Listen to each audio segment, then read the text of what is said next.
मोक्षमार्गस्य नेतारम् भेतारम् कर्मभूभृता ज्ञातारम् विश्वतत्त्वानां वन्दे तद्गुणलब्धये वन्दे तद्गुणलब्धये। अनंत उपकारी चरम तीर्थंकर श्रवण भगवान महावीर को वंदन। प्रभु की परंपरा में विचरण करने वाले परम उपकारी समस्त चारित्रात्माओं को वंदन। धर्म प्रेमी बंधुओं, सुशील माताओं एवं बहनों, श्री कर्नाटक जैन स्वाध्याय संघ बैंगलोर के तत्वावधान में आयोजित जिन वाणी सार की 28वीं कक्षा में मैं आप सभी का हार्दिक स्वागत एवं अभिनंदन करता हूं। हमारी कक्षा अलग अलग विषयों को लेकर के गतिमान है और अभी हम मोक्ष मार्ग के संबंध में चर्चा कर रहे हैं। कल हमने मोक्ष मार्ग के स्वरूप का परिचय प्राप्त किया था कि मोक्ष मार्ग 4 कारणों से संयुक्त कहा गया है और जिसका मूल लक्षण ज्ञान और दर्शन है। जो जीवात्मा ऐसे मोक्ष मार्ग का आश्रय लेता है अथवा ऐसे मोक्ष मार्ग में अपने आप को जोड़ता है, उसकी सुगति होती है। और फिर सुगति के भी 4 अलग अलग प्रकार बताए गए थे कि सिद्ध सुगति, देव सुगति, मनुष्य सुगति और प्रत्याजाति सुगति, अर्थात देवगति के बाद जब पुनः जन्म हो तब वो उत्तम कुल आदि में जन्मे, यह भी उसकी सुगति है।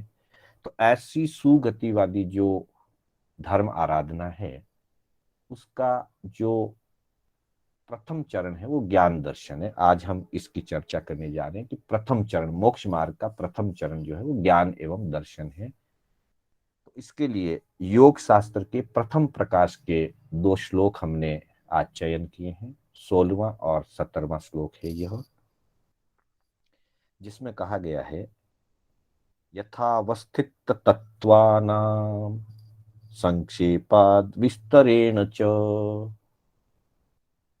यो बोधस्त मत्राहुः सम्यक् ज्ञानं मनीषिणः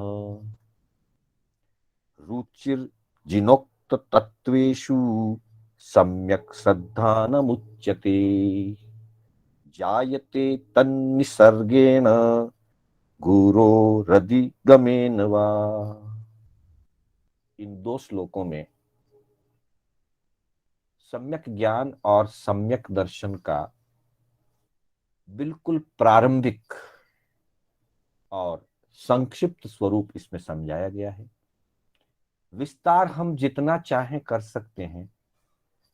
इस विशेष कक्षा का, जो ये हमारी जिनवाणी सार की कक्षा चल रही है और उससे पूर्व आगम गाथा की जो कक्षा चली थी, उसके पीछे हमारा उद्देश्य ये कि हम विषय का परिचय अगर हम प्राप्त कर लेते हैं तो फिर हम उसे ग्रंथों से, आगमों से, विवेचन ग्रंथों से विशेष रूप से उसका अध्ययन करके और गहराई को हम प्राप्त कर सकते हैं।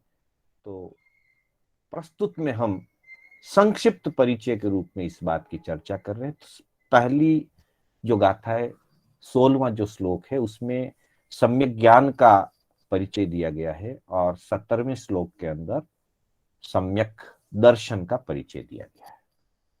तो यह कहते हैं कि यथावस्थित तत्वानाम संक्षेपाद विस्तरेण च यो बोधस्तमत्राहुः सम्यक ज्ञानम मनीषिणः। अर्थात यथावस्थित तत्वानाम, जो तत्व हैं, तत्व अलग अलग अपेक्षा से बताए गए हैं। मुख्यतः 9 तत्वों की चर्चा हमारे आगमों में होती है। जीवादि 9 तत्व कहीं बिल्कुल संक्षिप्त शैली से गए तो जीव और अजीव 2 ही तत्व कह दिए गए। विस्तार से तत्वार्थ सूत्र में 7 तत्वों की बात कही। वहां पुण्य और पाप को अलग न गिनते हुए जीवा जीवाश्रव बंध संवर निर्जरा मोक्षास्तत्वम, वहां पे जीव अजीव आश्रव संवर निर्जरा बंध और मोक्ष, इन 7 को तत्व रूप में कहा। विस्तार से पुण्य और पाप को सम्मिलित करते हुए 9 तत्वों की चर्चा की गई। जो द्रव्यात्मक तत्व हैं उसमें 9 तत्व माने गए हैं। किसी अपेक्षा से देव गुरु और धर्म को भी तत्व कहा गया है।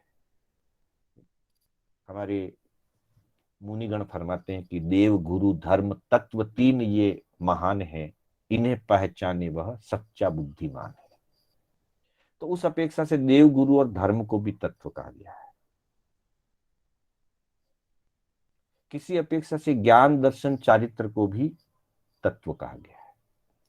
जहां जिस अपेक्षा से तत्वों की बात की गई है, उन तत्वों का यथावस्थित अर्थात उनका जो स्वरूप, जैसा स्वरूप है, यथा स्वरूप जो है तत्वों का जिस प्रकार का स्वरूप है, अर्थात जीव का जो स्वरूप है, अजीव का जो स्वरूप है, पुण्य और पाप का जो स्वरूप है, विभिन्न 9 तत्वों का या देव गुरु धर्म तत्व का जो स्वरूप कहा गया है, ज्ञानियों ने जो स्वरूप उसका निर्धारित किया है, उसको चाहे संक्षेप में ले लें चाहे विस्तार से ले लें। संक्षेपात विस्तरेण चाहे आप उसे विस्तार पूर्वक समझें और चाहे उसे बिल्कुल संक्षिप्त में समझें। मूल बात यह है कि उसका जो स्वरूप ज्ञानियों ने निर्धारित किया है, जिस स्वरूप में वो अवस्थित है, जीव का जीवत्व, अजीव का जड़ता लक्षण, पुण्य का लक्षण पवित्रता, पाप का लक्षण पतन, आश्रव का लक्षण कर्मों का आना, संवर का लक्षण कर्मों को रोकना,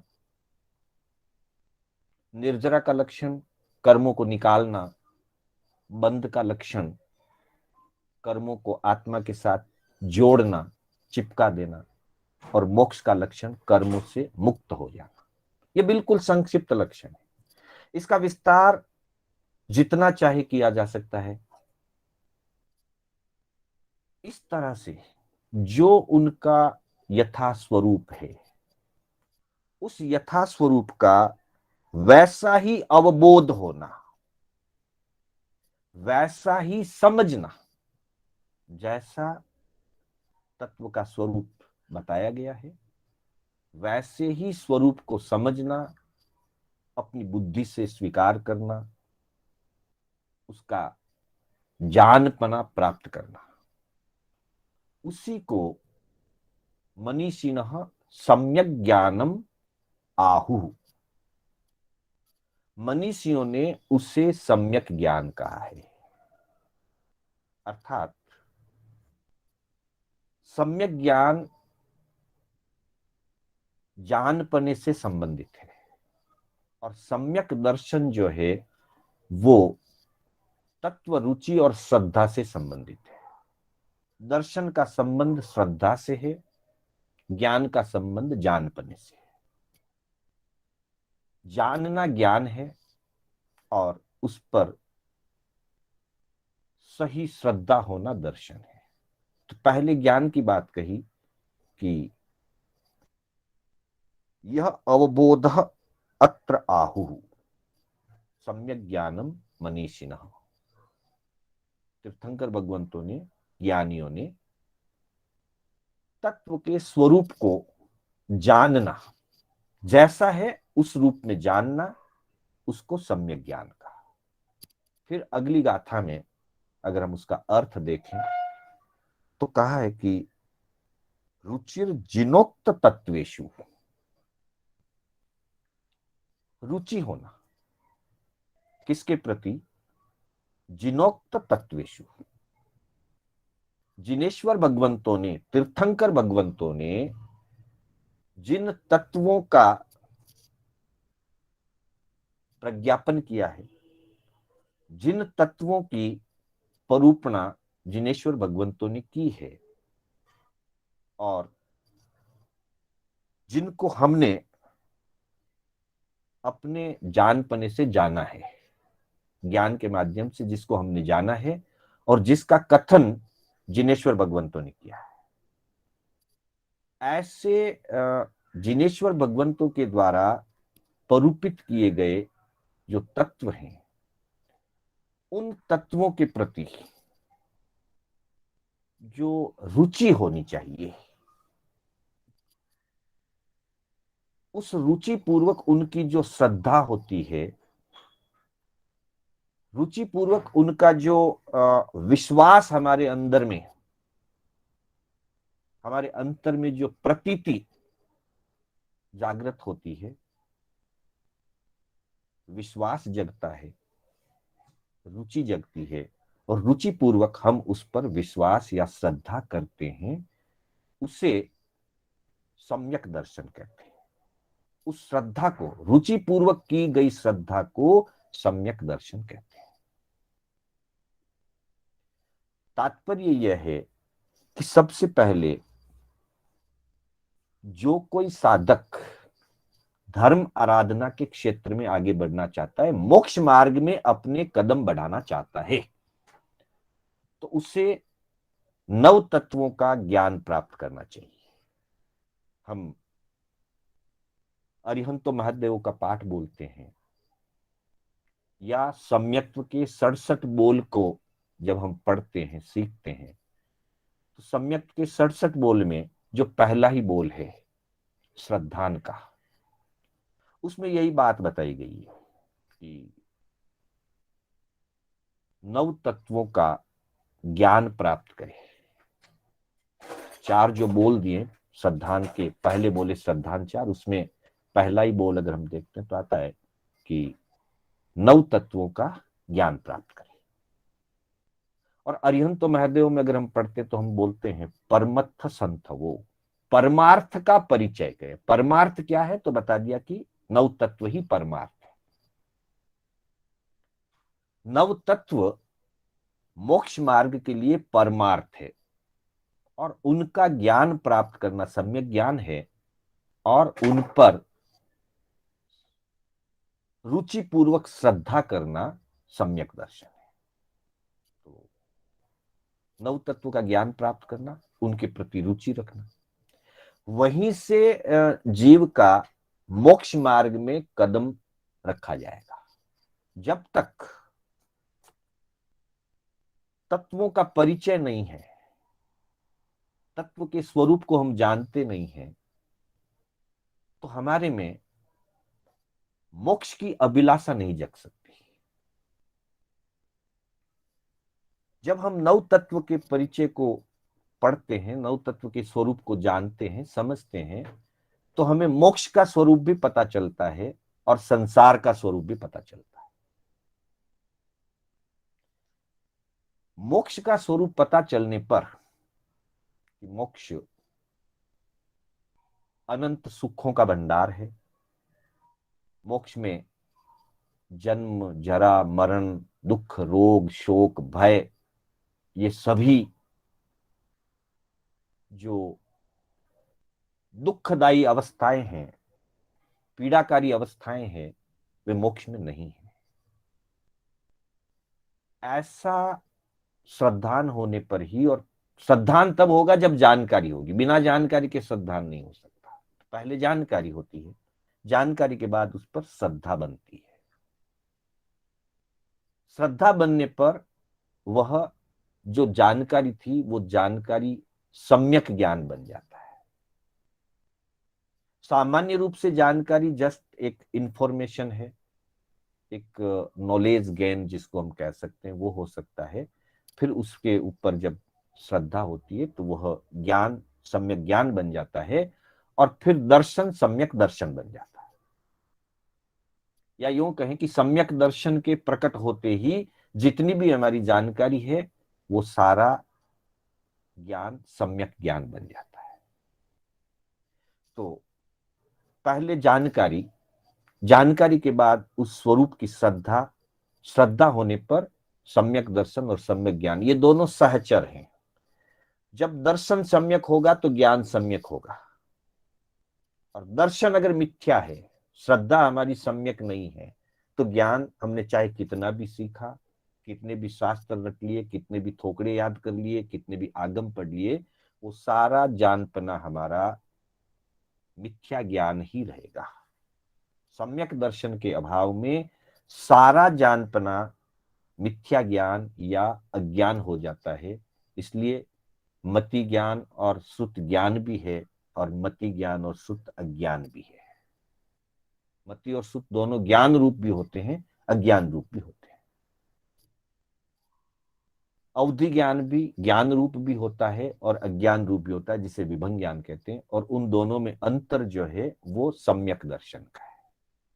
तो सम्यक दर्शन की प्राप्ति सबसे महत्वपूर्ण है, और उसका जो मार्ग है वो है रुचि। जीव की जब रुचि जिनेश्वरों के द्वारा बताए गए तत्वों के प्रति जागृत होती है, जब उसकी रुचि बनती है, रुचि होने पर उसका श्रद्धा मजबूत होता है, और श्रद्धा जब मजबूत होती है, सही स्वरूप पर श्रद्धा मजबूत होती है, तब वह सम्यक दर्शन कहलाता है, या ज्ञानियों ने उसको सम्यक दर्शन कहा है। यह सम्यक दर्शन कैसे प्राप्त हो? प्रक्रिया के रूप से। भाव रूप से तो रुचि से प्राप्त होगा, प्रक्रिया रूप से इसके दो प्रकार बताए गए हैं, प्राप्ति के दो अलग अलग रूप बताए गए हैं। पहला रूप है निसर्ग, जायते तन निसर्गेण। वह सम्यक दर्शन निसर्ग से प्राप्त होता है, अथवा गुरोरधिगमेन, गुरु के द्वारा उपदेश से, गुरु के द्वारा बोध दिए जाने से प्राप्त होता है। किसी जीव को किसी समय गुरु के उपदेश से आत्मबोध जागृत होता है, सम्यक दर्शन की प्राप्ति होती है। कभी कभी किसी जीव को प्रत्यक्ष में गुरु का उपदेश न भी मिला हो, पूर्व में उसने कभी जिनवाणी का श्रवण किया, तत्व का परिचय प्राप्त किया, पर उस समय उसको सम्यक श्रद्धा नहीं हुई, लेकिन उसके अंतरात्मा में, अवचेतन मन में कहीं न कहीं वह जिनवाणी बैठी हुई है। वैसी स्थिति में कभी कभी कोई जीव प्रत्यक्ष में गुरु का उपदेश न भी मिले, लेकिन अंतर में उसकी श्रद्धा अपने आप सम्यक बन जाती है। उसका उदाहरण दिया हमारे धर्म ग्रंथों में कि एक पत्थर है, कभी कभी कोई शिल्पकार, पत्थर से मूर्ति बनाने वाला जो शिल्पकार है, वो उस पत्थर को लेकर के टांची हथौड़े से उसकी काट छांट करता है, और काट छांट करने के बाद उसको अच्छी तरह से घिसता है, और घिस करके उस पत्थर को एकदम गोल मटोल रूप दे देता है। तो उस समय वह पत्थर कारीगर के हाथों से गोल मटोल बना। कभी कभी ऐसा ही कोई पत्थर नदी के प्रवाह में पड़ जाता है, नदी के प्रवाह में बहता रहता है, बहते समय वो किसी पत्थर से टकराता है, किसी वृक्ष से टकराता है, किसी चट्टान से टकराता है, मिट्टी से रगड़ खाता है, और अनेक वर्षों तक वो टकराता हुआ, रगड़ खाता हुआ, घिसता हुआ धीरे धीरे अपने आप गोल मटोल चिकना पत्थर बन जाता है। दोनों ही चीजें हो सकती है। किसी पत्थर को कारीगर ने काट छांट करके टांची हथौड़े से घस करके, घसने के बाद, काटने के बाद, छीलने के बाद अच्छी तरह से घिसाई करके उसको गोल मटोल चिकना पत्थर बना सकता है। और कभी कभी कोई कोई पत्थर अपने आप प्रवाह के अंदर बहते बहते रगड़ खाते खाते गोल मटोल और चिकना पत्थर बन जाता है।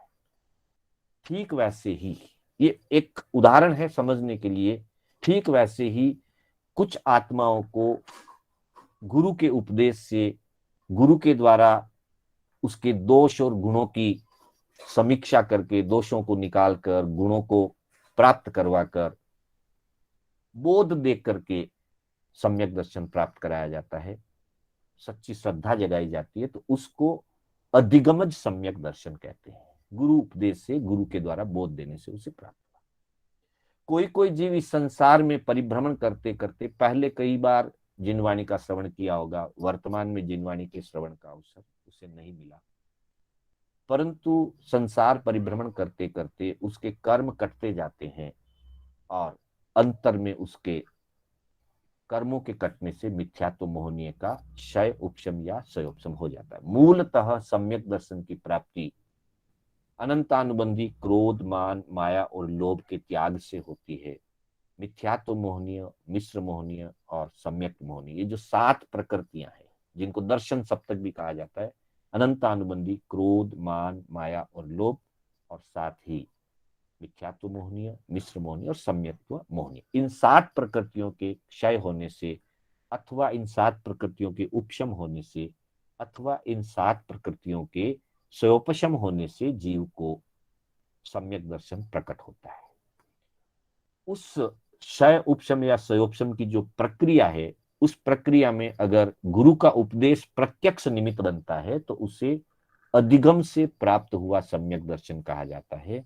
और कदाचित प्रत्यक्ष में गुरु का उपदेश नहीं मिल रहा है, पूर्व में जिनवाणी सुनी हुई थी, उस आधार से वर्तमान में अगर उसके इन 7 प्रकृतियों का क्षय उपशम या क्षयोपशम होकर के आत्म जागृति प्रकट हो जाती है, सच्ची श्रद्धा प्रकट हो जाती है और जिनेश्वरों के द्वारा बताए गए तत्व के प्रति रुचि दृढ़ हो जाती है, तब उसे निसर्ग सम्यक दर्शन कहते हैं। निसर्ग का मतलब होता है स्वाभाविक रूप से,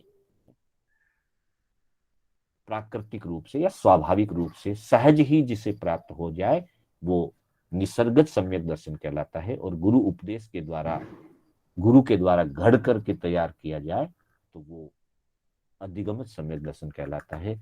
तो इस तरह से यहाँ सम्यक ज्ञान की और सम्यक दर्शन की परिभाषा दी कि जो तत्व जिनेश्वर भगवंतों ने प्ररूपित किए, जिन तत्वों की भगवान ने परूपणा की है, उन तत्वों का यथा स्वरूप, जैसा भगवान ने स्वरूप बताया है, उसी के अनुरूप चाहे संक्षिप्त में ग्रहण करें चाहे विस्तार में ग्रहण करें। विस्तार और संक्षिप्त का अभिप्राय अपनी अपनी ज्ञानावरणीय कर्म के क्षयोपशम पर निर्भर करता है। जिसका ज्ञानावरणीय कर्म का क्षयोपशम अधिक होता है वो विस्तार पूर्वक जानकारी लेता है, और जिसके ज्ञानावरणीय कर्म का क्षयोपशम मंद होता है वो संक्षिप्त में लेता है, लेकिन लेता वैसा ही है जैसा भगवान ने स्वरूप बताया, तो उसे सम्यक ज्ञान कहा जाता है। और फिर उनके प्रति रुचि उत्पन्न होकर के श्रद्धा की प्राप्ति होती है, उस अवस्था को सम्यक दर्शन कहते हैं। और वो सम्यक दर्शन निसर्ग एवं अधिगम इन 2 प्रकार से प्राप्त होता है। तो यह सम्यक दर्शन और सम्यक ज्ञान मोक्ष मार्ग का प्रथम चरण है। आगे की कक्षा में हम द्वितीय और तृतीय चरण की भी चर्चा यथा अवसर करेंगे। मेरे बोलने में कोई स्खलना हुई हो अथवा जिनाज्ञा विपरीत कथन हुआ हो तो उसके लिए बारंबार मिच्छामि दुक्कडम। और मंगल पाठ के साथ हमारी कक्षा विराम लेगी। गुरुदेव की आज्ञा से, बड़े श्रावकों की आज्ञा से, चत्तारी मंगलम, अरिहंता मंगलम, सिद्धा मंगलम, साहू मंगलम, केवली पनत्तो धम्मो मंगलम। चत्तारी लोगुत्तमा, अरिहंता लोगुत्तमा, सिद्धा लोगुत्तमा, साहू लोगुत्तमा, केवली पनत्तो धम्मो लोगुत्तमो।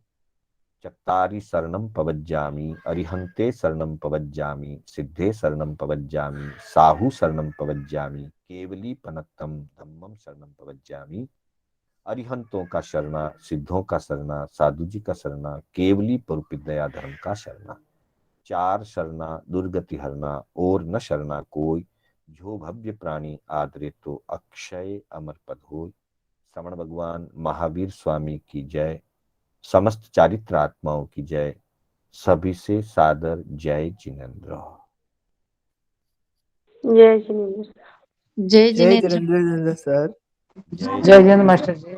जय जिनेन्द्र सर। जय जय जिनेन्द्र मास्टर जी। जय जय जय जिनेन्द्र जिनेन्द्र मास्टर जी। जय जिनेन्द्र। जय जिनेन्द्र सर। जय जिनेन्द्र। जय जिनेन्द्र। जय जिनेन्द्र। जय जिनेन्द्र मास्टर जी। जय जिनेन्द्र। जय जिनेन्द्र। जय जिनेन्द्र सर। जय जिनेन्द्र सर। जय जिनेन्द्र मास्टर जी। जय जिनेन्द्र। मास्टर जी जिज्ञासा है। जी बोलिए। मास्टर जी मोक्ष मार्ग ये भी तो बोलते हैं ना, दान शील तप भाव, ये चार मोक्ष मार्ग है। हाँ और ये सम्यक ज्ञान दर्शन, इसमें और इसमें कैसे ये तो अपेक्षा से अलग अलग बात कही जाती है। संयम, हाँ बाकी के लोग म्यूट कर लीजिए। संयमी की अपेक्षा से मुख्यतया सम्यक दर्शन ज्ञान चारित्र और तप को मोक्ष मार्ग का है। ग्रस्त के लिए प्रारंभिक स्तर पर दान शील तप और भाव को मोक्ष के द्वार या मोक्ष के अंग कहे हैं।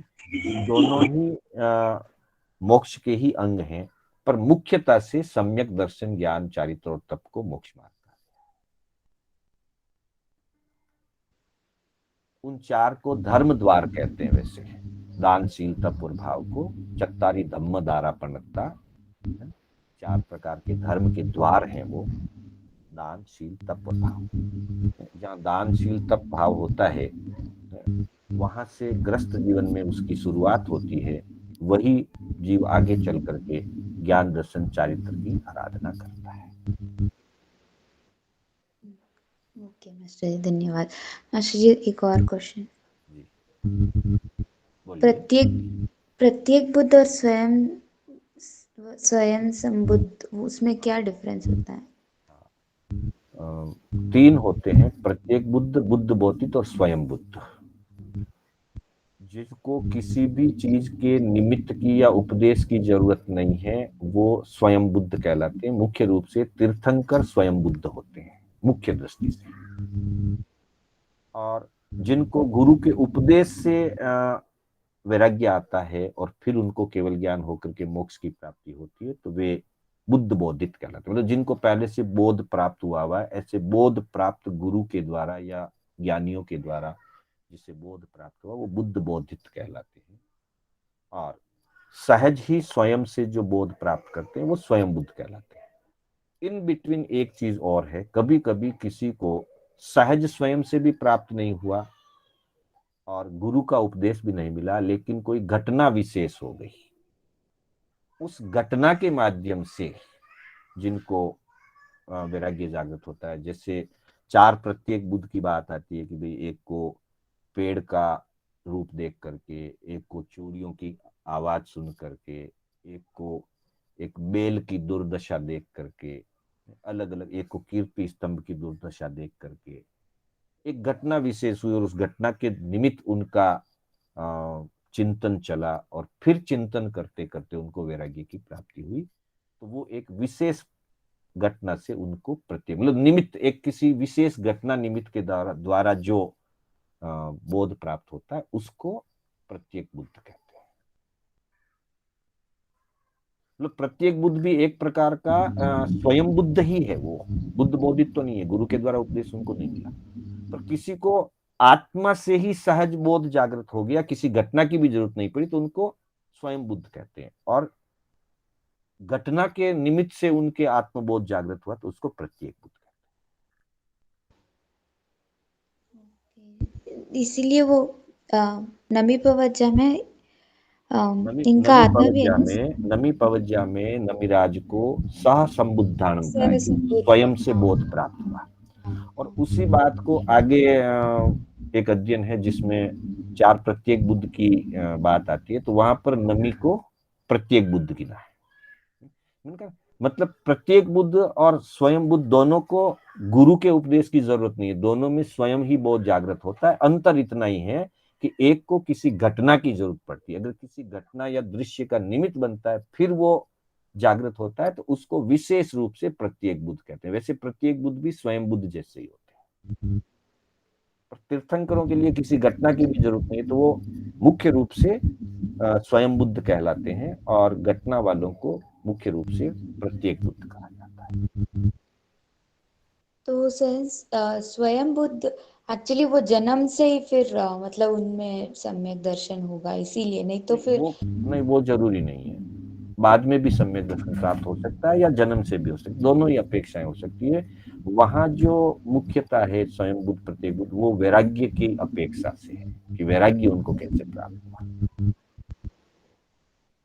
पर मास्टर जी बिना किसी निमित्त के वैराग्य ऐसे, मतलब तीर्थंकरों को छोड़ के ऐसे मुख्यतया स्वयं बुद्ध जो है तीर्थंकरों में ही होते हैं, तीर्थंकर ही स्वयं बुद्ध होते हैं।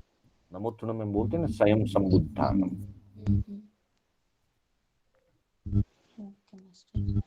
मास्टर जी लास्ट एक क्वेश्चन, क्षय उपशम क्षयोपशम तीन आप ऐसे अलग अलग क्यों बोल रहे? तीन अलग अलग प्रक्रियाएं हैं किसी भी कर्म का। ये मतलब मुख्य रूप से मोहनी में ही होता है, ये क्षयोपशम वगैरह घाती कर्मों में होता है। उपशम सिर्फ मोहनी कर्म में होता है, क्षयोपशम बाकी के तीनों कर्मों में भी होता है, ज्ञानावनी, दर्शनावनी और अंतराय में भी। और क्षय तो आठों ही कर्मों का भी होता है। तो कर्म के प्रकृतियों का पूर्ण रूप से क्षय हो जाना वो क्षय कहलाता है। पूर्ण रूप से उपशमित हो जाना, शांत हो जाना, दबा दिया जाना, उसको उपशम कहते हैं। और किसी किसी स्थिति में ऐसा होता है कि कुछ उदय प्राप्त कर्मों का क्षय हो गया और कुछ बार कर्म दबे हुए हैं, जिसको व्यवहार में हम कहते हैं कर्म का प्रभाव हल्का हो गया, उसको क्षयोपशम कहते हैं। तो कभी कभी जीव क्षयोपशम के द्वारा क्षयोपशम संकित प्राप्त करता है, कभी उपशम करके प्रकृतियों को उपशम संयुक्त प्राप्त करता है, और कभी आखिर में जो है वो प्रकृतियों को क्षय करके साइक संकित प्राप्त करता है। इसलिए सामान्य रूप से समुच्चय रूप में सम्यक दर्शन तीनों प्रकार से प्राप्त होता है, क्षय से भी प्राप्त होता है, उपशम से भी प्राप्त होता है और क्षयोपशम भी प्राप्त होता है। इसलिए कहा कि 7 प्रकृतियों का या तो क्षयोपशम हो या उपशम हो या क्षय हो, तीनों चीजें एक साथ नहीं होगी। क्षयोपशम है तो उपशम और क्षय नहीं होगा, उपशम है तो क्षयोपशम और क्षय नहीं है, और क्षय हो गया तो फिर उस समय उपशम और क्षयोपशम नहीं रहता। अलग अलग क्षय हो गया अगर तो कर्मों का क्षय होना तो फिर सिद्ध हो जाएंगे ना, तो फिर उस समय 7 प्रकृतियों का, खाली 7 प्रकृतियों का, अनंतानुबंधी की 4 कषाय, क्रोध मान माया लोभ और मिथ्यात्व मोहनी मिश्र मोहनी और समय, इन 7 प्रकृतियों का क्षय होने पर साइक संकित होती है। बाकी की तो और बहुत सारी प्रकृतियां बाकी, 8 कर्मों की सभी प्रकृतियों का क्षय होने पर मोक्ष होता है।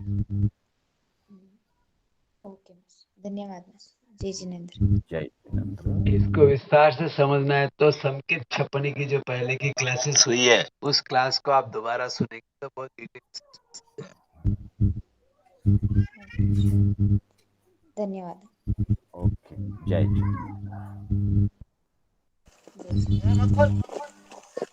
सभी ने सादर जय जिनेंद्र। सादर जय जिनेंद्र। सादर जय जिनेंद्र। जय जिनेंद्र। जय जिनेंद्र। जय जिनेंद्र।